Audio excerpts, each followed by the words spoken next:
जिसका नौजवान आजकल बहुत शिकार होता है वो सियासी उलझन है। आज बहुत सारे लोग नौजवानों को फांसते हैं, उनको गुमराह करते हैं और कहते हैं कि इकामत दीन यानी दीन पर अमल कब हो सकता है, दीन पर अमल तब हो सकता है जब आपके पास पावर हो। लेकिन नौजवान के ज़हन में ये बात नहीं आनी चाहिए कि दीन के क़याम के लिए हुकूमत की जरूरत है। बिल्कुल जरूरत नहीं उसकी। आप कहीं भी रहे, किसी भी हुकूमत रहे, किसी भी मुल्क में आप रहे, आप अपने दीन पे अमल कर सकते हैं। हमारे दीन में ऐसी कोई चीज नहीं है जो आप जिस पे अमल करने के लिए आप जो है परेशान हो जाए। और नौजवानों के क्या कोई वर्गलाएगा नहीं, अगर तुम्हें अपना हक नहीं मिल रहा, ये नहीं मिल रहा, तुम ये करो वो करो, फितना फसाद नहीं।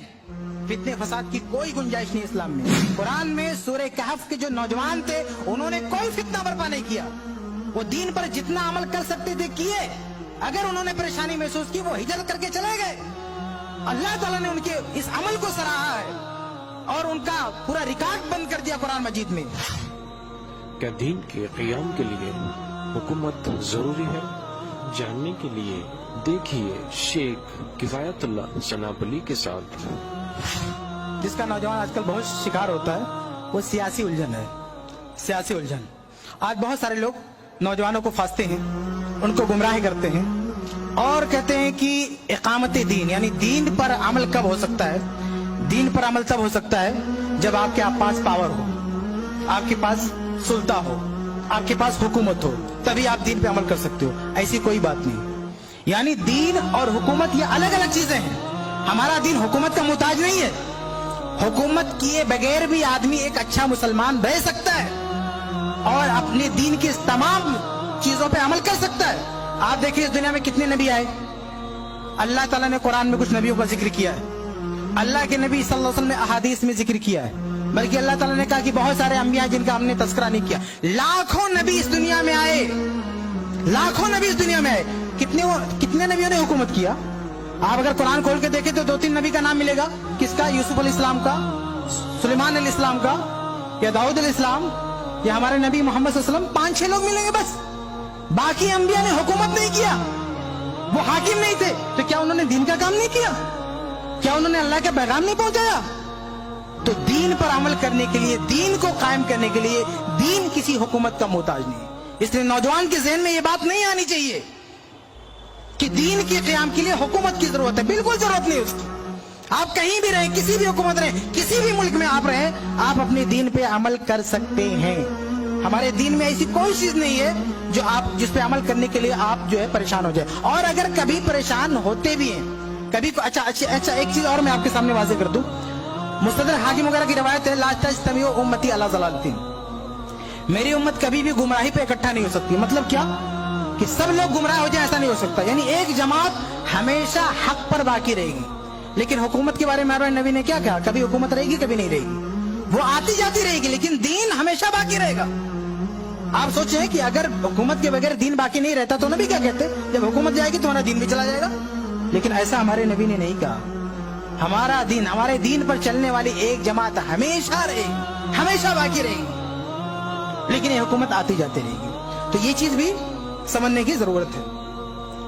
अच्छा, एक और चीज मैं आपके सामने रखूं। देखिए सूरह कहफ में अल्लाह ताला ने नौजवानों का जिक्र किया ना, इन्नहुम फित्यतुन आमनु बिरब्बिहिम। ये नौजवान थे जिन्होंने अपने रब पर ईमान लाया। अल्लाह ताला ने कितनी बड़ी क्रेडिट दी, उनकी जिंदगी को, उनके अमल को रिकॉर्ड किया, कुरान में दर्ज किया। सूरह कहफ में इन नौजवानों ने क्या किया था? ये नौजवान अल्लाह के दीन पर अमल करते हुए जिस हुकूमत में थे, हुकूमत इनके हाथ में नहीं थी, लेकिन फिर भी ये अमल कर रहे थे। इन्होंने हुकूमत से कोई टकराव नहीं किया, बिल्कुल नहीं टकराए। दीन पर जितना अमल करना था करते रहे। जब उनको लगा कि हम नहीं अमल कर सकते, उन्होंने वो इलाका छोड़ दिया, उन्होंने वो इलाका छोड़ दिया। और अल्लाह ताला ने उनको कितनी इज्जत दी, कितना बड़ा मकाम दिया। कुरान में अल्लाह ताला ने जिक्र किया उनको। आज के नौजवानों के क्या कोई वर्गलाएगा नहीं, अगर तुम्हें अपना हक नहीं मिल रहा, ये नहीं मिल रहा, तुम ये करो वो करो, फितना फसाद नहीं। फितने फसाद की कोई गुंजाइश नहीं इस्लाम में, इसकी जरा बराबर की गुंजाइश नहीं है। कुरान में सूरह कहफ के जो नौजवान थे उन्होंने कोई फितना बर्पा नहीं किया। वो दीन पर जितना अमल कर सकते थे किए। अगर उन्होंने परेशानी महसूस की वो हिजरत करके चले गए।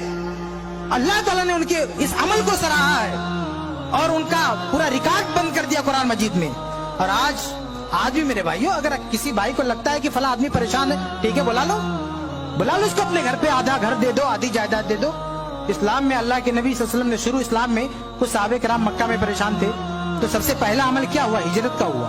मदीना के जो अंसार थे उन्होंने उनको बुला के अपना घर बार में हिस्सा दे दिया। बल्कि बाद साहबा ने तो, कई बीवियां थी, एक को तलाक दे के बोला कि तुम इससे शादी कर लो, इतना सब कुछ दिया। लेकिन आज आदमी अपने भाई की मदद करने के लिए तैयार नहीं है, अपने घर बार में हिस्सा देने के लिए तैयार नहीं है, बस फितना फसाद। तो ये तरीका नहीं है इस्लाम का, समझ रहे हैं? तो नौजवानों को इससे भी जो है चौकन्ना रहना चाहिए, और तसादुम की बात बिल्कुल नहीं होनी चाहिए। किसी भी मुल्क का कानून अपने हाथ में आप नहीं ले सकते, आप कहीं इस्लामी मुल्क हो या गैर इस्लामी मुल्क हो, आपने मुसलमानों को इसकी गुंजाइश इजाजत नहीं दी है कि कानून अपने हाथ में ले, 2-3 लोग मिलकर टकरा जाएं, किसी से लड़ जाएं, फितना फसाद करें, इसकी कोई गुंजाइश नहीं है। जो मुल्क का और जिस जगह का जो कानून होगा उसी कानून के तहत आपको काम करना है। अल्लाह के नबी सल्लल्लाहु अलैहि वसल्लम ने कभी भी ऐसे लोगों की हौसला अफजाई नहीं की जो कहीं पे फितना फसाद करें। जब कुछ लोग मजबूर थे, साहबे कराम सताए जा रहे थे, तो ये कहा कि फला मुल्क में चले जाओ, लेकिन ये नहीं कहा कि उस मुल्क में जाके उस मुल्क का कानून तोड़ो, जो मर्जी आए करो। तो आप कानून अपने हाथ में नहीं ले सकते, आप किसी मुल्क के कानून के खिलाफ नहीं जा सकते, और पब्लिक फाइट नहीं हो सकती है, आप किसी से नहीं लड़ सकते हैं, आप किसी के साथ नहीं भिड़ सकते हैं। इस्लाम ने आपको नहीं सिखाया है। जो लोग भी ऐसा करते हैं वो बहुत गलत करते हैं, उनसे दूर रहने की जरूरत है, उनसे बचने की जरूरत है। तो ये हमारे नौजवानों को ऐसे लोग बर्बाद ना करने पाए जो टकराव की बातें करते हैं, लड़ने की बातें करते हैं, मरने मारने की बातें करते हैं। इस्लाम का इस बातों से कोई ताल्लुक नहीं है, हमें उन सबसे दूरी बना के रखनी है।